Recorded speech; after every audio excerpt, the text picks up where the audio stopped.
Hi everyone, welcome to सरकारी add once again. तो ये वीडियो उन कैंडिडेट्स के लिए रहने वाला है जिन्होंने उत्तराखंड बीएससी नर्सिंग की फर्स्ट राउंड की काउंसलिंग में पार्टिसिपेट कर लिया है एंड अब वो रिजल्ट का वेट कर रहे हैं। ठीक है, तो रिजल्ट जो है आपका एज पर शेड्यूल कल यानी कि 29 ऑफ सितंबर को रिलीज होगा एंड मोस्ट प्रोबेबली हो सकता है कि दोपहर या शाम के टाइम पर आपका रिजल्ट आएगा, लगभग 4-5 बजे के आसपास। ठीक है, तो ये रिजल्ट आ जाएगा एंड उसके बाद रिपोर्टिंग जो है वो आपको 5 अक्टूबर तक करनी होगी। तो उसमें आपको कौन कौन से डॉक्यूमेंट्स लेके जाने हैं, क्योंकि अभी जो प्रोसेस हुआ है पैरामेडिकल एएनएम जीएनएम वाले कैंडिडेट्स का, तो काफी सारी चीजें मेरे को पता लगी हैं। तो उसी को मैं डिस्कस करूंगा आपके साथ कि किन चीजों का आपने ध्यान रखना है एडमिशन के टाइम पे, कौन कौन से डॉक्यूमेंट्स आपको इन एडवांस बना के रख लेने हैं। ठीक है, तो यहाँ पर देखो, सबसे पहले तो ये है कि जो नर्सिंग के अलावा जितने भी कोर्सेज की काउंसलिंग ऑलरेडी हो चुकी है एंड उनकी जो एडमिशन की डेट है उसको भी एक्सटेंड कर दिया गया था, जो कि पहले 27 ऑफ सितंबर तक थी, लेकिन अब 5 अक्टूबर तक सभी कैंडिडेट्स एडमिशन करवा सकते हैं जिनको paramedical ANM GNM post basic nursing MSc nursing इन सब में एडमिशन मिला था।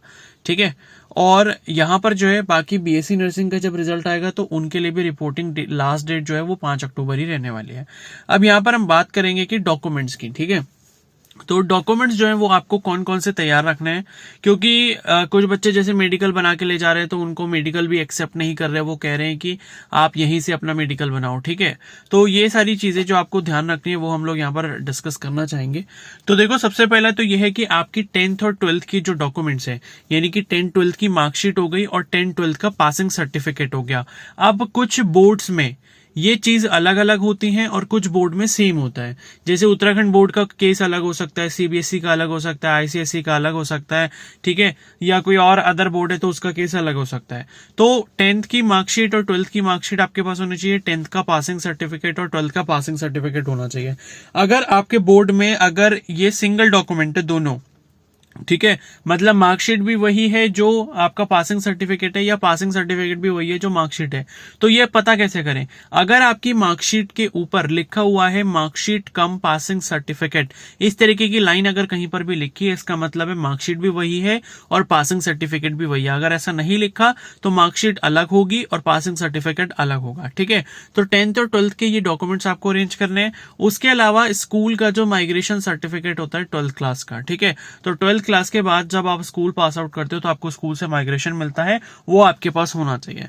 अब मान लो अगर कोई कैंडिडेट ऐसा है जिसने स्कूल का माइग्रेशन कहीं कॉलेज में जमा कर रखा है, सपोज कोई बीएससी कर रहा है, कोई बीए कर रहा है या कोई और अदर कोर्स कर रहा है, एंड वहां पर अपने स्कूल के डॉक्यूमेंट्स उसने जमा कर दिए थे ओरिजिनल वाले, जैसे टीसी हो गया, कैरेक्टर हो गया और माइग्रेशन हो गया। अगर आपके साथ ऐसा केस है तो देखो आपको करना क्या है, आपको जो टीसी कैरेक्टर और माइग्रेशन है वो कहां से लेना पड़ेगा? फिर कॉलेज से ही लेना पड़ेगा, स्कूल से आपको दोबारा नहीं मिलेगा, क्योंकि माइग्रेशन टीसीसीसी अगर आपको स्कूल से एक बार मिल चुका है तो वो आपको दोबारा वहां से नहीं मिलेगा। अगर आपने कॉलेज में जमा कर दिया है तो अब जो आपकी टीसी कैरेक्टर और जो माइग्रेशन है वो कहां से मिलेगा? कॉलेज से मिलेगा। लेकिन मैं आपको बता दूं कि जब तक आपका एडमिशन ना हो जाए तब तक आप अपने कॉलेज में टीसी कैरेक्टर और माइग्रेशन के लिए अप्लाई ना करें।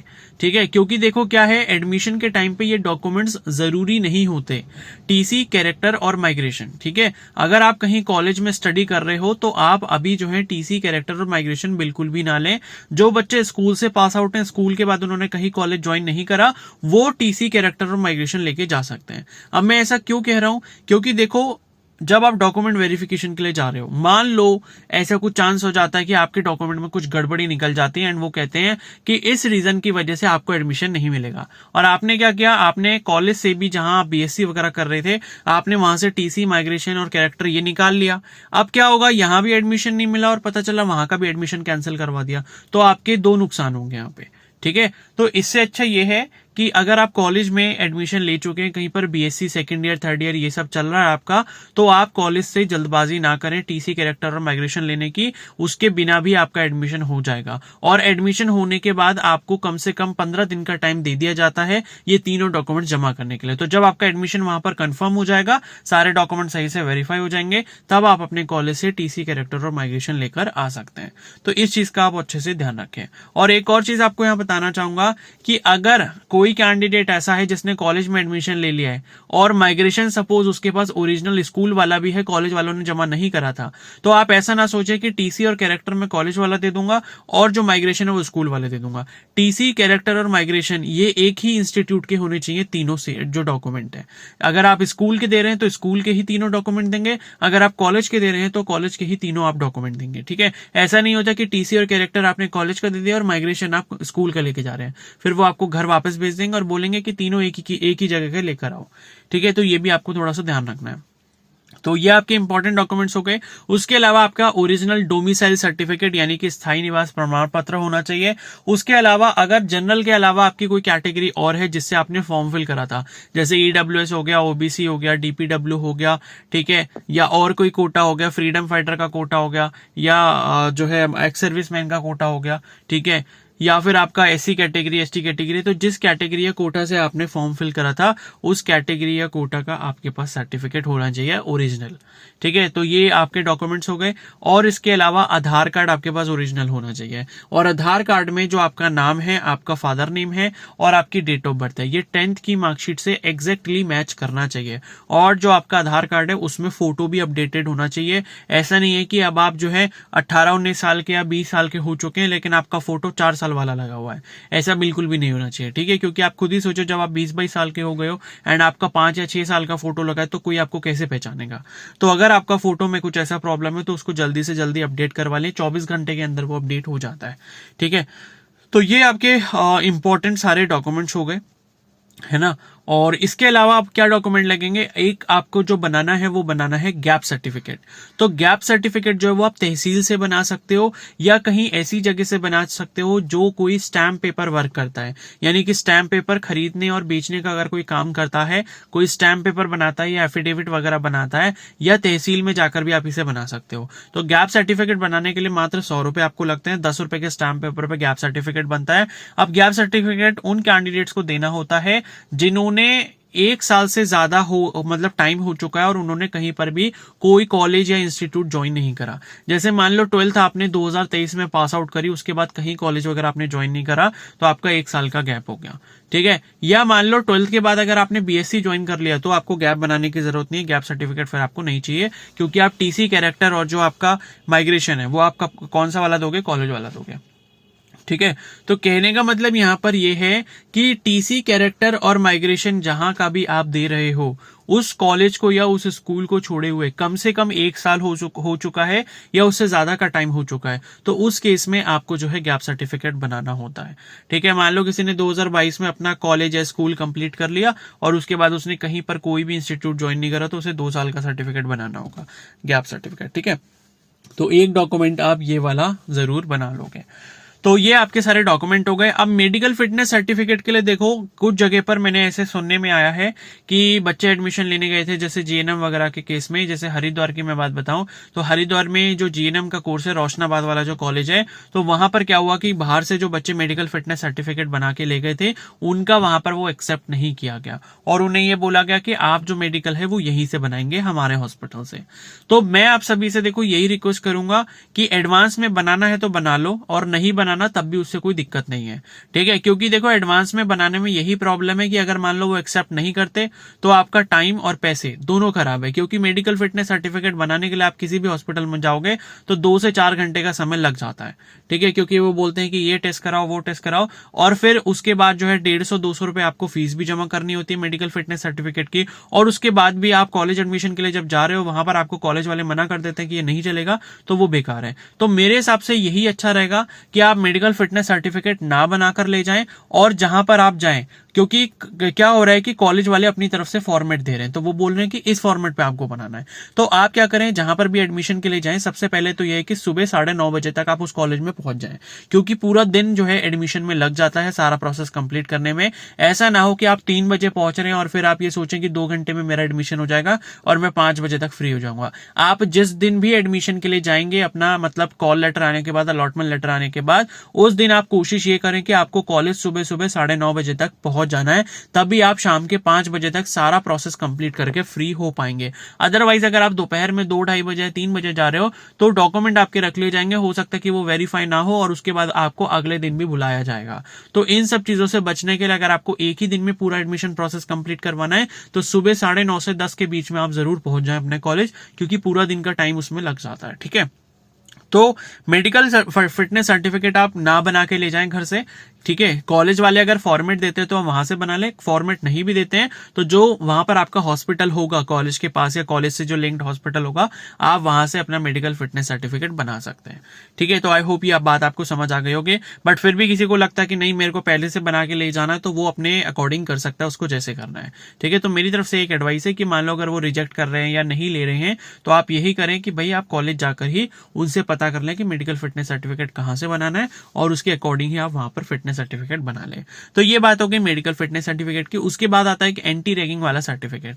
तो एंटी रैगिंग का भी फॉर्मेट कई बार आपको कॉलेज वाले प्रोवाइड कर देते हैं, तो वो भी आप घर से ना बनाकर ले जाएं, वो भी उसकी भी व्यवस्था आपकी कॉलेज के आसपास होगी, तो उसको भी आपको बनाकर नहीं ले जाना है। और उसके अलावा जो है यहां पर बात आती है फीस की।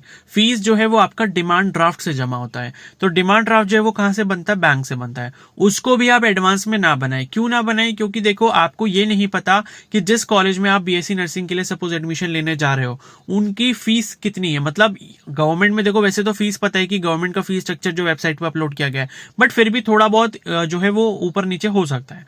तो इस वजह से कॉलेज वाले जब आपको बताएंगे कि इतने रुपीस का बनना है, कि मान लो 13,800 कुछ रुपए का सपोज ये बनना है, तो उसके अकॉर्डिंग ही आप डिमांड ड्राफ्ट बनाएं। और किस नाम पर बनना है वो भी आपको कॉलेज वाले बता देंगे। तो डिमांड ड्राफ्ट भी आप घर से बनाकर ना ले जाएं।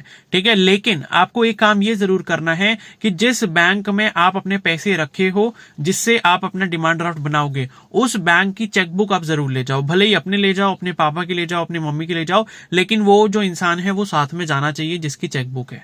तो चेकबुक आप जरूर ले जाओ, उससे आपको अपना जो डिमांड ड्राफ्ट है वो बनाने में आसानी होगी। ठीक है, तो जिस भी बैंक अकाउंट में आपने पैसे रखे होंगे अपनी फीस के लिए, मान लो आपने 15,000 रुपए डाल के रख लिए अपने अकाउंट में, उस बैंक अकाउंट की जो चेकबुक है वो आपके पास होनी चाहिए। उससे आपको आराम से डिमांड ड्राफ्ट बन जाएगा, उसमें आपको फिर कोई प्रॉब्लम नहीं आएगी। तो अगर आपकी खुद की चेकबुक नहीं है, आपके पेरेंट्स की है, तो उनको आप साथ में ले जा सकते हैं और उनकी चेकबुक भी ले जा सकते हैं, तो इजीली वो बन जाएगा। तो आई होप ये समझ आ गया होगा आपको। सारे डॉक्यूमेंट्स मैंने यहाँ पर डिस्कस कर लिए हैं।